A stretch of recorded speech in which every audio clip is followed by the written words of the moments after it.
Hello, babes. Welcome back to the channel. If you are new, welcome. So, in today's video, I wanted to redo this deep dive of Toni Childs for multiple reasons. One being for the annoying copyright issues that we deal with here on YouTube and why I had to remove it. And two, because I missed a few things in my Toni video and didn't really dive into it much. So, let's get into it.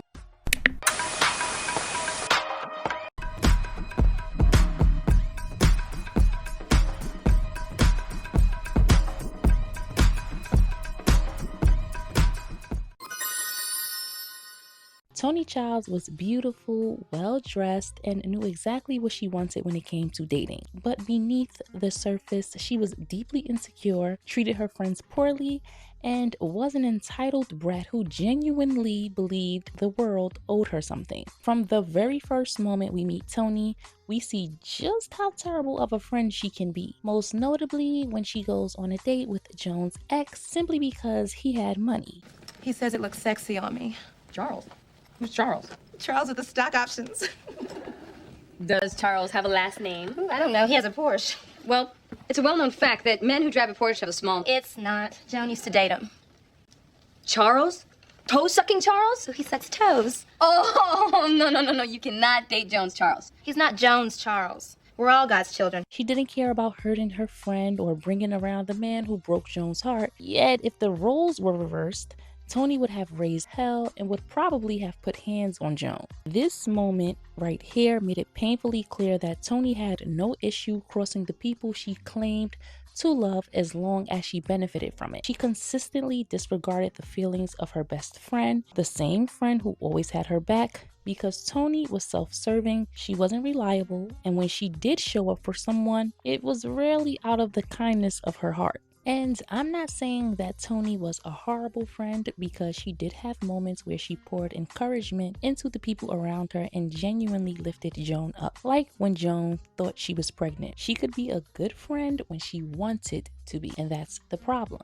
She picked and chose when she felt like showing up. She wasn't the worst, but she also wasn't the kind of person you'd want as a best friend, because more often than not, she was too preoccupied with herself. And while it's healthy to have boundaries and not stretch yourself thin or let people take advantage of you, there's a difference between being a supportive friend and being a pushover. Toni would be a supportive friend for a short while until she needed everything to be about Toni again. As the series goes on, we learn more about Toni's upbringing. Her mother was an alcoholic and she didn't grow up with much money. That background absolutely shows up in who Toni became as an adult. She carried a lot of unresolved childhood trauma, especially around finances and being forced to take care of her mother. In many ways, Toni had her mother's traits. Her mother was selfish, and so was Toni. When her mother appeared, everything had to be about her. Who Toni married needed her approval, and the wedding had to meet her standards. Despite the fact that for most of Toni's life, she was a drunk and basically an absent parent who she happened to see, but was basically absent because she wasn't really involved in Toni's life because she was drunk most of the time. No one truly acknowledges the extent of what Toni and her sister endured, honestly. On top of that, her mother seemed verbally abusive, mirroring how Toni later lashed out at her friends and romantic partners, which we clearly see is something that she learned and got from her mother. And what irritated me most was how Toni's sister tried to guilt her into feeling sorry for their mother or making her feel bad for getting up out of that situation and doing better, and continuing to enable their mother's drinking. Now, this is something that doesn't get talked about enough in the Black community: toxic motherhood. And toxic motherhood is often brushed off with "that's your mother" or justified with scripture about honoring your parents, while conveniently ignoring the part of the Bible that says not to provoke your children to anger. Mothers can be verbally, emotionally, and even physically abusive, yet excuses are constantly made for them.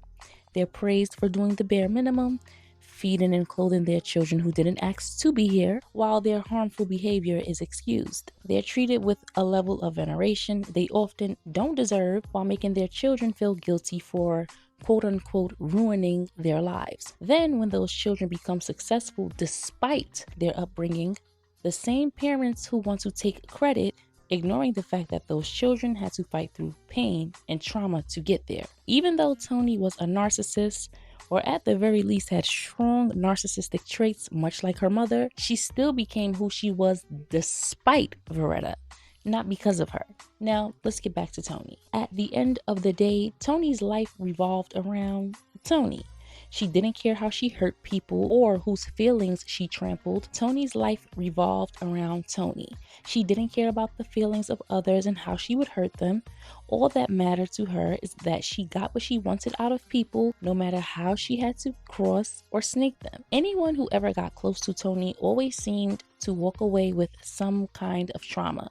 She would apologize, only to repeat the same behavior again because she was a charmer, much like her relationship with Todd. And look, I agreed with Toni when she was upset about Todd lying about his finances because he knew the type of woman he married. It's not like Toni lied about who she was, what she liked, or what she expected from a man. Regardless of whether those expectations were superficial or not, you can't ask someone to lower or adjust their standards just because you want them and then lie to them. Go find someone in your own league. So where'd you dump all your millions? I'm a Beverly Hills doctor with an enormous malpractice insurance premium, a mountain of medical school debt, and a $200,000 wedding on my credit cards. You're broke? I'm just saying we have a cash flow problem, that's all. What do you mean, we, white man? There's no need to go there. Oh, of course not. We can't go there. We can't afford to go there, which means we're just stuck here. That being said, while Todd lied about his finances, Toni was verbally abusive. Instead of working through those issues in therapy, she always found a way to shift blame onto the other person. And while Todd wasn't completely honest about his money, Toni still chose to stay with him. But in staying, it felt like she held a lot of resentment toward him because of his finances, which is why she went and bought that Birkin bag. Toni was not playing any games. She said, "You, sir, are broke. Me, I am not." Although, Toni, girl, you had some finance issues too and was in a lot of debt, but she did have that money stashed and saved for a rainy day. At her core, Toni was selfish. That's why I never understood her desire to be married, because marriage is about two people, not one. And it's not some fairy tale picture book or whatever you want to call it. And it's all cotton candies and rainbows and you're just spending money. And even if she did marry someone that was extremely wealthy or rich, there would be issues that would arise, disagreements, things that come up. Money is nice, yes. However, when real issues come, you have to solve those issues, and you can't run away to your best friend's house when those things happen. And like I said, marriage is about two people, not one. And once you add a child, it becomes about the child. Throughout the marriage, she spoke down to Todd as if he were her child. When he finally had enough and decided to leave, then she wanted to work on the marriage. Like most people who lose control over someone or realize the person has finally chosen themselves, suddenly they want to pretend to change because you put yourself first. Take her going to dinner with Greg, for example. After Todd explicitly told her and said he didn't want her to go, she just completely disregarded him and disrespected him. My ex-boyfriend, the love of my life, calls and you forgot? The love of your life? Don't be trying to change the subject. Last time you saw the love of your life, he was screwing another woman right here in your living room. Honey, why do you care that he called anyway?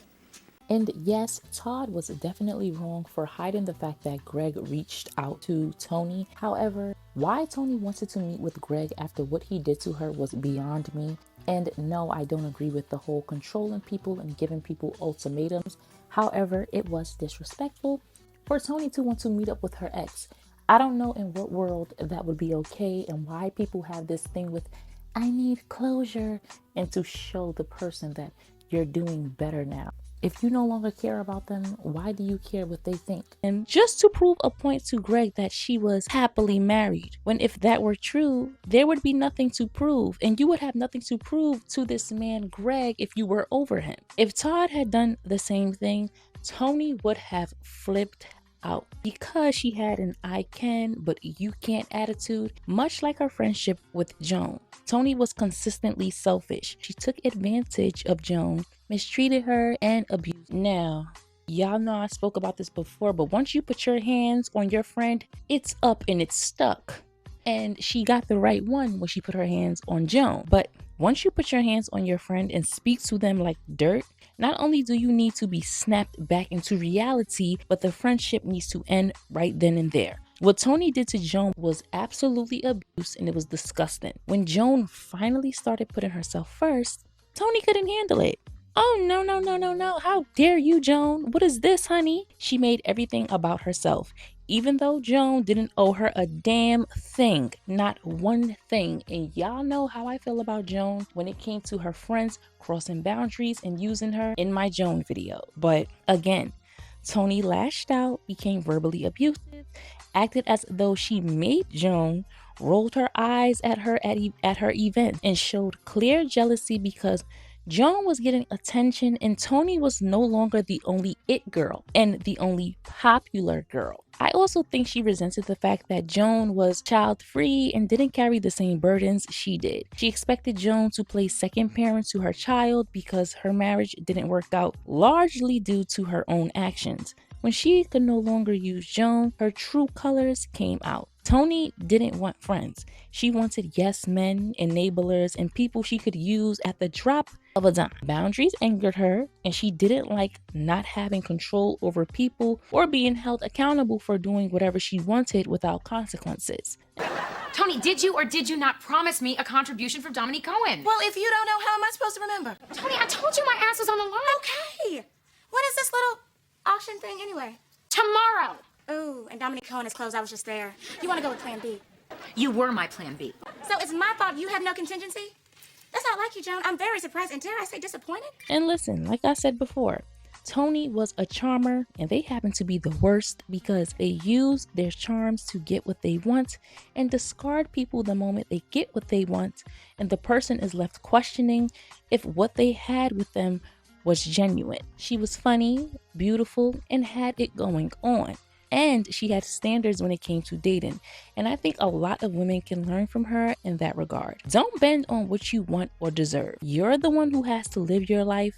No one else does. So no one gets to tell you what you should and shouldn't want. Most people who try to downplay your standards don't have many of their own anyway, and they want you just as unhappy as they are because they aren't confident enough to want better for themselves. Now, if standards are completely unrealistic, that's different. But again, it's your life. People often forget that opinions don't change the fact that you were born you and they were born them for a reason, and they don't have to live your life. From the outside, Toni looked like she had it all, but once you got to know her, she was shallow, selfish, not a good friend, and honestly, not a good partner either. She had a lot of work to do. We saw her in therapy for a few episodes, but I truly think Toni would have benefited from long-term therapy, especially because of her childhood trauma and unresolved wounds. Having a father who loved her but enabled her mother's drinking, remained passive, and didn't protect her emotionally had to have done some real damage to her. Toni deserves to just be a child,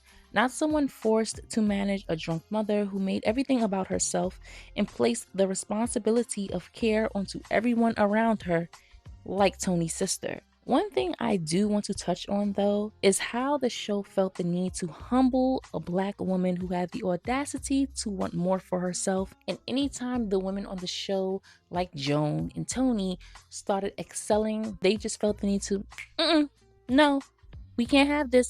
Let us show you what happens when you think you deserve more, and then turn her into the villain for wanting those things and wanting more. Because when a woman wants more, especially a Black woman, it's suddenly, how dare you? How dare you have standards? How dare you not want the average Joe when you're not average yourself? How dare you be vocal about what you will and won't tolerate in a relationship? And even worse, make other Black women feel like they deserve those things too? Oh, no, no, no, no, no. I loved seeing a Black woman portrayed as someone who wasn't pining for a man or playing the ride or die, accepting the bare minimum simply because a man said, I love you. And I hated how her friends kept telling her to lower her standards and stop being shallow for Greg, as if greasing her scalp made him some kind of prize when he had absolutely nothing going for himself at the time. He was lashing out at Toni when she tried to help him elevate because his ego couldn't handle it. Greg was a dustball, and I'm sorry to anybody who loves or likes that man, but I couldn't stand him. Greg was a dustball.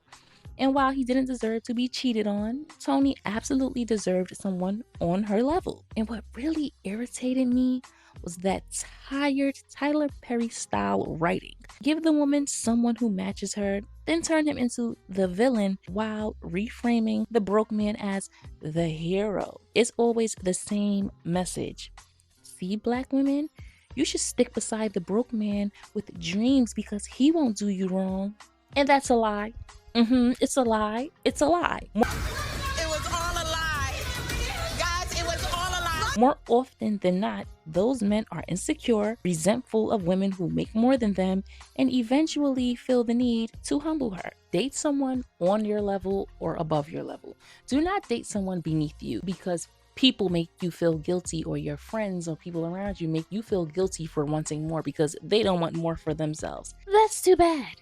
Want more for yourself, as you should. Toni is absolutely a woman other women can learn from, both in her standards and in her flaws. She was complicated, selfish, and deeply imperfect, but her story offers lessons. You can learn from her mistakes, learn what not to do as a friend, and understand that friendships deserve just as much care and investment as romantic relationships. You can't always be the one taken. You have to give too. And with that being said, this video has come to an end. Don't forget to comment, like, share, and subscribe.